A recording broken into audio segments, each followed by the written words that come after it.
Right now, it is time to bring in Arthur Schwartz, the food maven. Arthur joins us on a Monday Morning Live, rebroadcast during the week and also on the weekends as well. And off the air, we were talking, and I didn't get a chance to tell Arthur that I had some of the same symptoms that he had this weekend. Good morning, Arthur.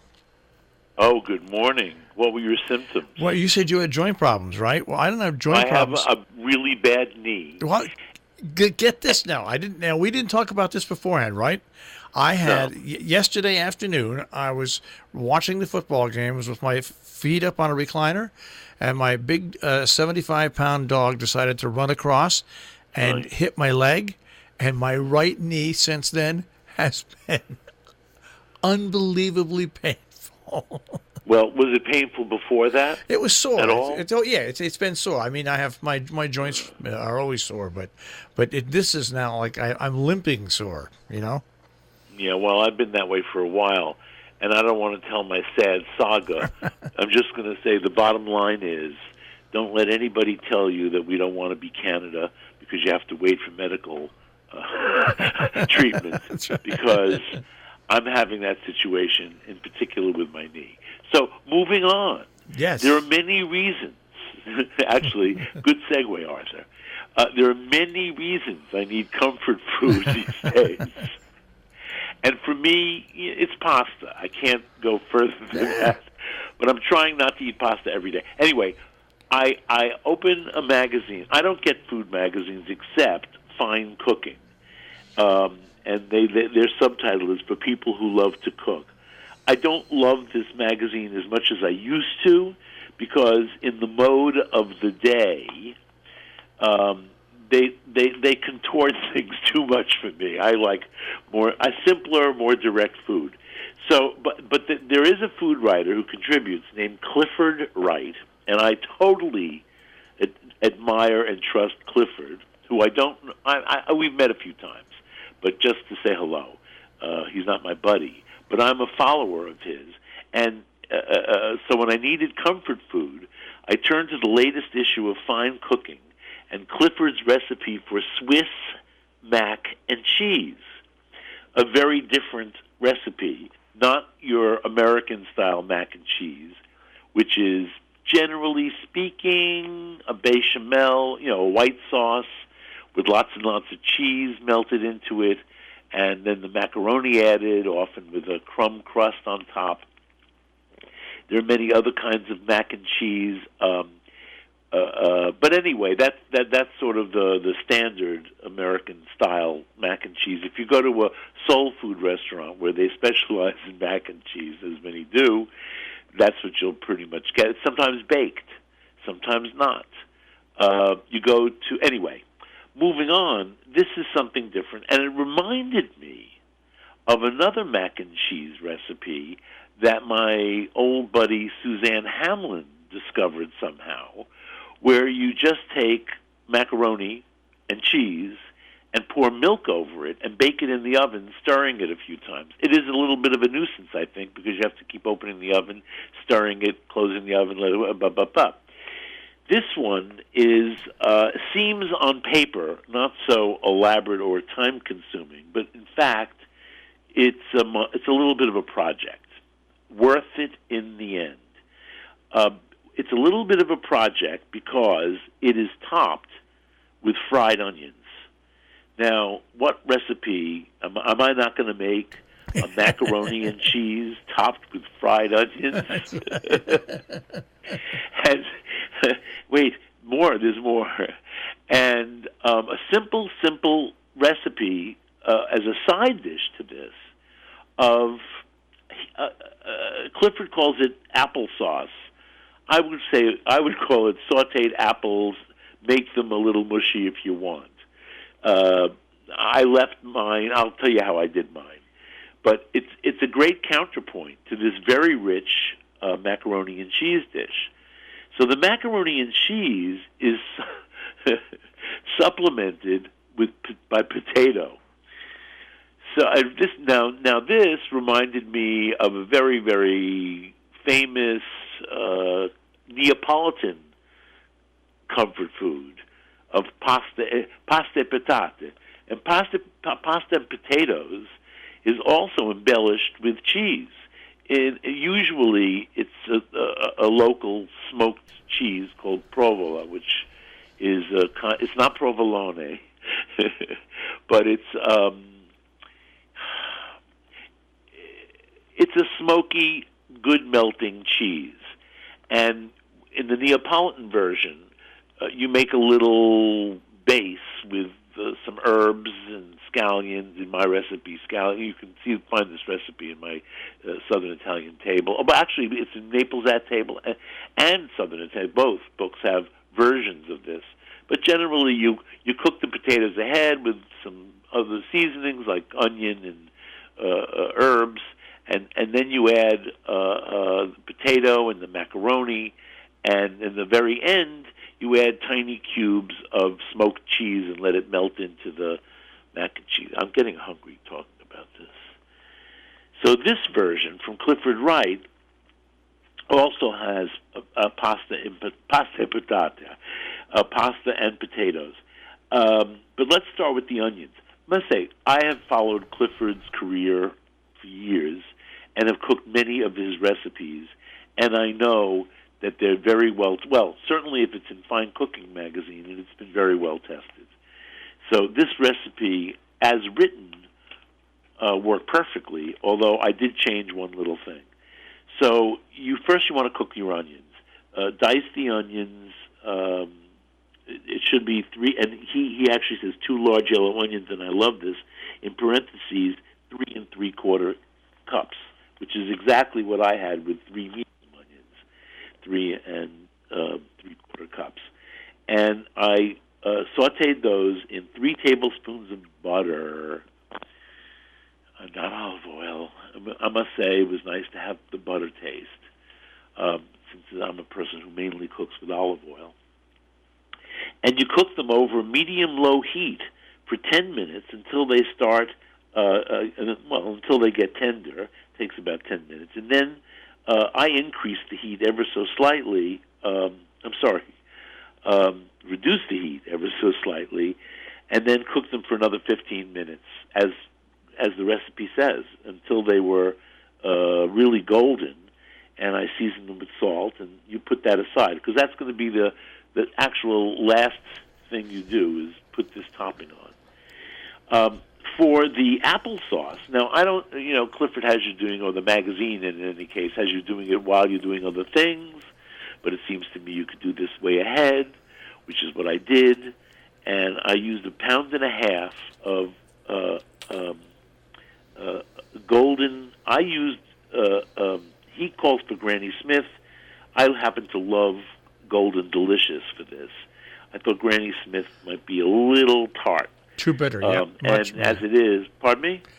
You're exactly right. Much too bitter for applesauce. Well, yeah, it would be. I think. Anyway, there was also a sale on Golden Delicious, which does contribute to my purchasing. And should to everybody. My decision. No, just. So you just, in this case, and I would do this again just for its own sake, if I needed very often when I serve pork, even if it's not Americanish pork or North European pork, even if it's Southern Italian pork, Bob says, "Where's the applesauce?" So making actual applesauce to me is a bit of a project, but this is not. I just peeled and cored 1.5 pounds of Golden Delicious apples, sliced them thin, sauteed them in a nice sized skillet with just 2 tablespoons, 1 ounce, 2 tablespoons of butter. And as they were getting tender, I sprinkled with 1 tablespoon of sugar. Now, in the magazine's recipe, they have you add some apple juice to cook the apples with at the end. But I didn't want to go out and buy apple juice for 1/4 cup of apple juice. So what I did was, to tenderize them, is I covered the skillet and let them cook for about 8 minutes. They were done. Didn't need 15. And I set it aside. At the last minute, when I was ready to serve the mac and cheese, I reheated the apple, so it was a hot applesauce. And some of it was mushy and some of it was in nice pieces, all tender. So for the actual, this is a bit of a project. Yeah, it sounds But it. I do this on Sunday morning when when I have the irritating political shows on, and I need this after. So it calms you. Well, this is, starch is calming. That's scientific. Oh, more to the point, did you see the most recent study, Yay, that this is over 20 years, that says if you basically don't eat any carbohydrate, your body doesn't, it's not good for you? Seriously, total low carb I didn't diet. need a study to tell me that. I understand, but many people do because I know, but carbohydrate's the devil. The devil. Well, that was they got to be of a certain age. I don't know, maybe not. Gluten, the gluten thing is about carbohydrate. I understand. And I did read something recently about how if you're gluten-free, you're missing out on a lot of nutrients that you can get from grain. Yeah. So I'm only against being against. That we've got to put that on a T-shirt. That's great. Well, it's already on a T-shirt, Marshall. Being against. I want to finish this recipe. Now, if you get Fine Cooking magazine, you can turn off the radio now. It's a very, very clearly written recipe. It looks delicious in the pan. By the way, mine looked almost exactly like the one in the picture. This is one thing I did not do.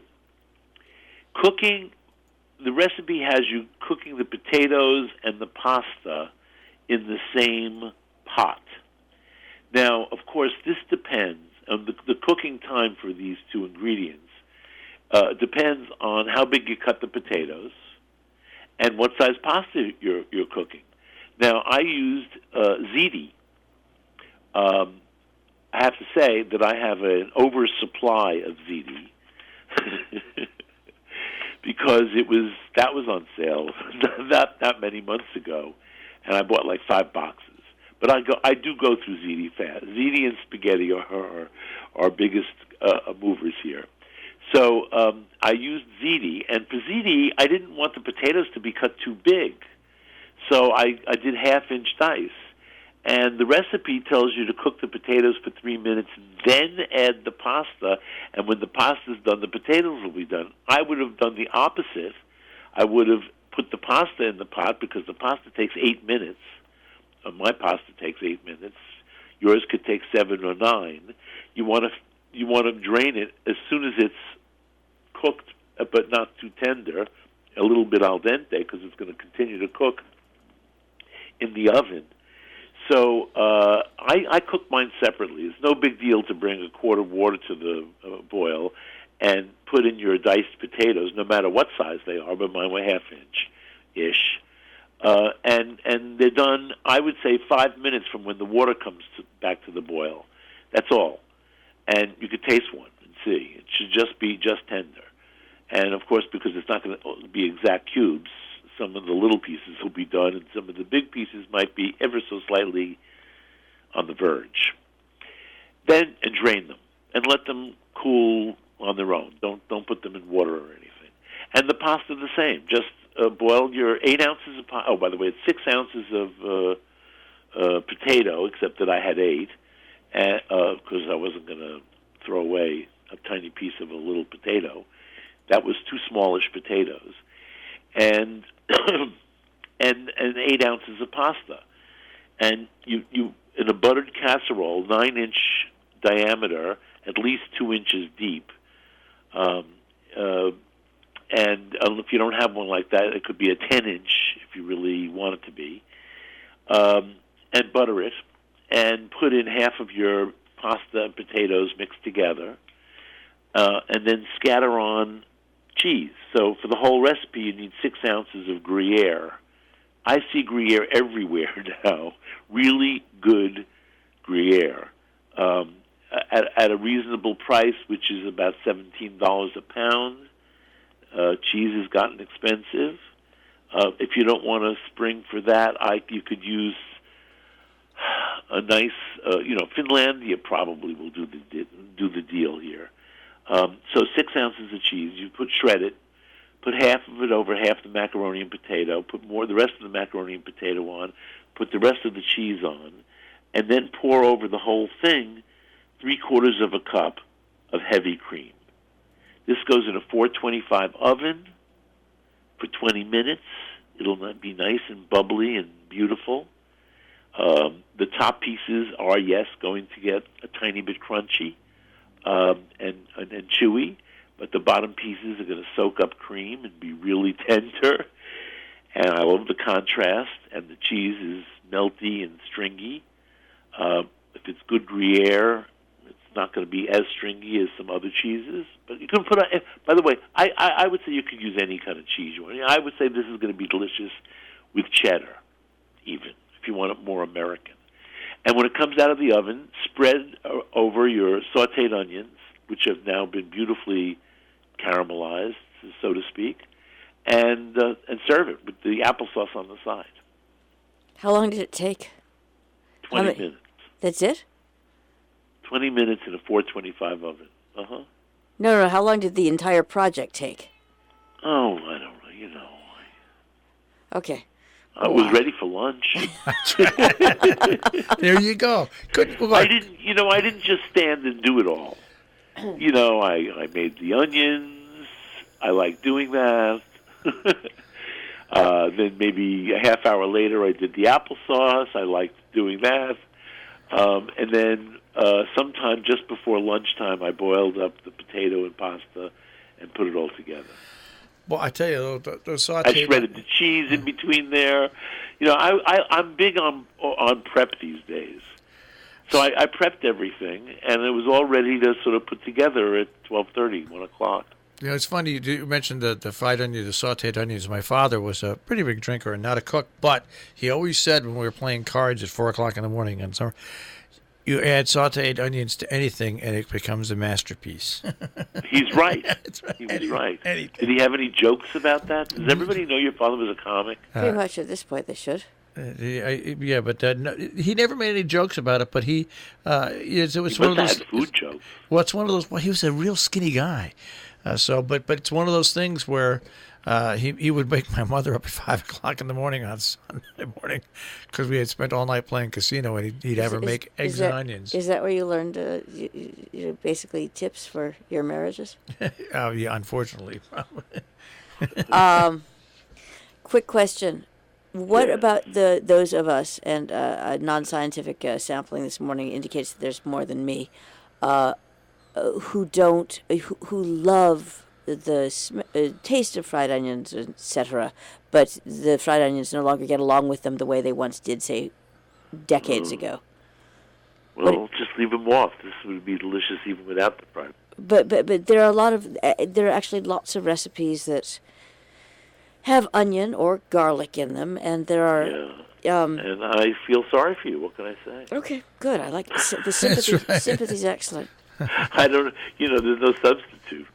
No, there really isn't. It's the most ancient of seasonings. I mean, in biblical times. It's allium. No, in the Bible, what did Moses eat when he was out there in the desert? He ate wild garlic and wild onions. No, it's good. It just sometimes doesn't. I understand, and as I said, maybe there's some medication you can take to prevent this. For instance, people who are sensitive to beans can take those. I forget what it's called. There's a brand name. It's apparently Beano. Beano. Beano. That's it. Beano. I used to. I didn't used to use Beano because I don't have this problem. But Bob used to take Beano, and it was very effective. And there might be something. And there are other enzymes, etc., that you can totally take. So what about if something is cooked with onion? Is that a problem? Depends on how much. Absolutely depends on how much. Marshall. I always joke that it's the onions are the main seasoning of Yiddish cooking because we eat them from raw to burned. Right, and it depends on at what point you would say, different dishes have different flavors. That's right. Different onion flavors. But they're onion bagels. They're onion everythings. With little. Well, you don't have to eat an onion bagel. No, I understand. I mean, if you have problems with onion, you know what I mean. But the issue is it's not a blanket X amount of onion. It totally depends on amount. It does depend on how, shall we say, gently they are cooked. etc. But All I can say is when you come from a Jewish and Hungarian background like I did, onions and potatoes. Yeah, you got it. And together they yeah, have but everything. listen, both of you. I I mean, people say, "What's the secret to a potato knish?" And the answer is Potato. onions. No, onions. Onions. What's the secret to? Well, how does that vegetarian chopped liver taste like chopped liver when it's made with string beans? Onions. That's right. My cousin, I'm not joking about this, but we went to my new favorite restaurant, Azerbaijani place on Coney Island Avenue, and they serve kasha because kasha buckwheat groats is not especially Azerbaijani, but they have a big Russian clientele, and of course during the Soviet years, some of these foods lapped into one region into another. So we ordered some kasha because my cousin loves kasha. And then she says, "But where's the gravy with onions?" I said, "Wait a minute, this is not a Jewish Eastern European restaurant. This is Azerbaijani." So she was missing the onions so now I have to make kasha varnishkes for her. And I actually make it when I don't have a roast to have juices from to put over the kasha. I saute a lot of onions, and I deglaze the pan from these caramelized onions, and use that as the broth. If I don't, maybe I'll have a little real broth too, but certainly I will add the onions to the broth. The onion deglazed pan of onion sugars, basically, is what they are, to give it that flavor. And that's, by the way, it's, I guess I'm thinking that's a vegetarian, that's even vegan, come to think of it, isn't it? Yeah. Now that everybody's becoming vegan, the new thing, it's not so new anymore, but it's becoming more commonplace. And restaurants actually have vegan. I mean, I read reviews and it says, and it's very friendly to vegans. Anyway, I'm not making any judgments about this, but as I'm cooking recently, I realize, this is vegan. This is vegan. It's vegan and you don't even know it. Onions are so good that when my father used to eat caviar when he was sitting at home on Ritz crackers, we couldn't stand the taste as kids, but he would put a bunch of chopped onions on top of it. On Ritz crackers? Yeah. How nauseating. Oh, that sounds delicious. And so you have chopped... My father have was addicted to Ritz crackers. You guys, and so was my mother, and it was just like repulsive. Give me. No, Ritz crackers are delicious. The best thing that happened in life were at the time Bremner wafers, and then Carr's water. So may I say it's so? I don't want to use the word. Don't. I want to move on because actually, I'm listening to. I don't cook a lot from Fine Cooking magazine, but that was a real winning recipe from somebody a writer I knew was reliable But also, no, it's not a matter of reliable, because everything in this magazine is reliable because it's very well tested in their test kitchens. But Clifford and I have the same taste, and he writes a lot about Mediterranean food.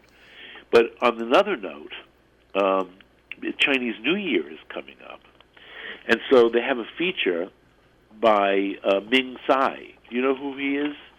He's been on television for a long time. The chef, Ming, yeah. Yeah, Chef Ming Tsai. Yeah.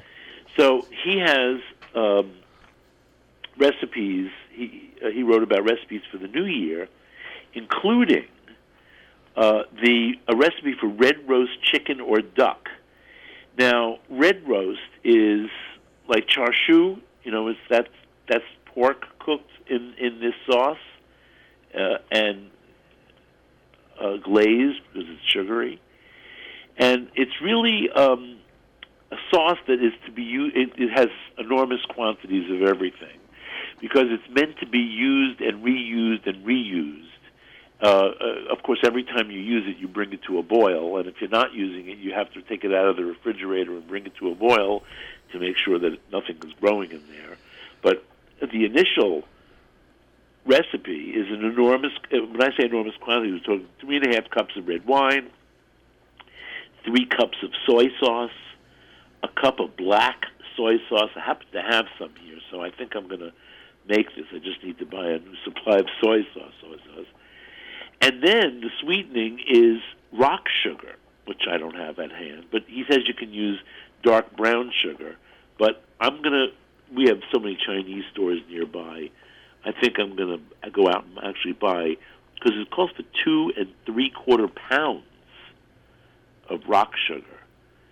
And you boil all this up with scallions and ginger and garlic and chili peppers and star anise and cinnamon sticks and a chicken. And I'm not sure exactly why we have to cook a chicken as opposed to some cut of pork. It's for New Year's. But, of course, his recipe results in this incredible chicken that you're going to serve with sweet potatoes. And I don't know. I have to examine this.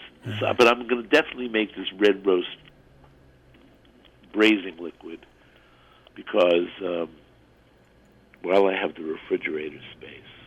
There you go. All right. Oh, well, we thank you. I've emptied out the freezer. I've emptied out everything.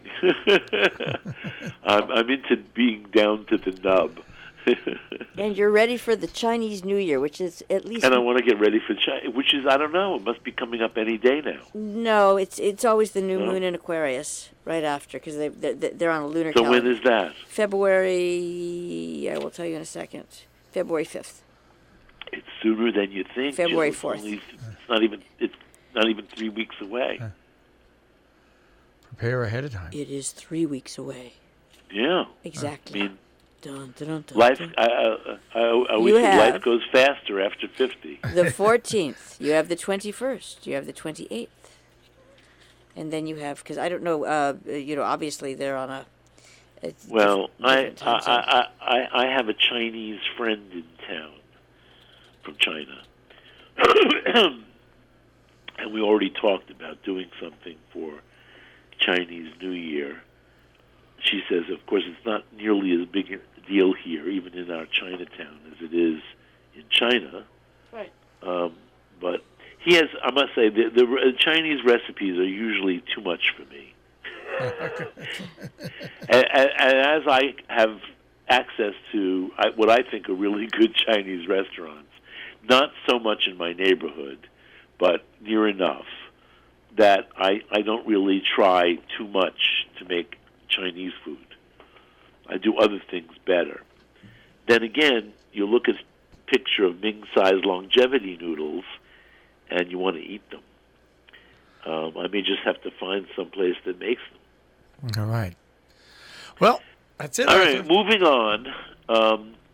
I never got to magic chicken, but I'll do that next week. Next week, yeah. All right. Well, just remember, onions rule.